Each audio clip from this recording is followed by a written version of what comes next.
تاجیکی گفتم نه شلونتي؟ اكيد اسبوع اكيد ان شاء الله اومد چشون بفهمت یکی مورم دستراوش استید دوستان عزیز شکر خدا میکنیم که در خد خانه خدا برادرای تاجیکی ما با ما زنگ زدن گفتن که آش پلوی تاجیکی خوری بیایی اینا با خودشون آمدن ما رو برده استن ان شاء الله آش پلوی تاجیکی در خانه خدا یک جای میریم دیدن میکنیم برادرها خود یک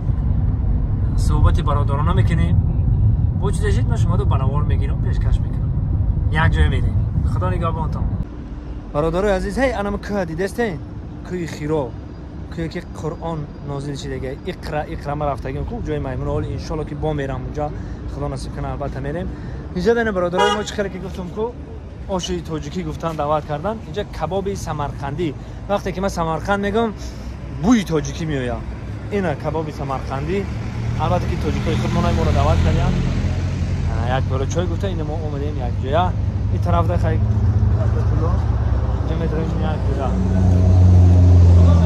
میتونن که اینجا بیارم؟ ادرس ها میمونیم ان شاء الله بارداره خدمت دستگیری میکنیم اینا دستگیری ما هستن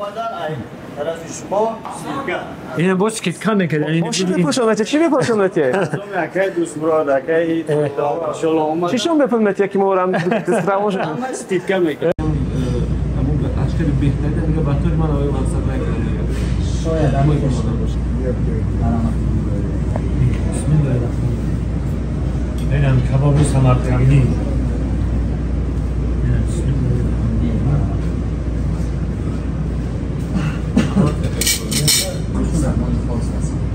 بگیرش مخیم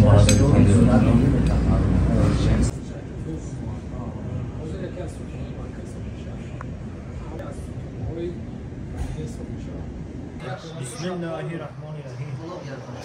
اینا برادرها آش تاجیکی گفتم نه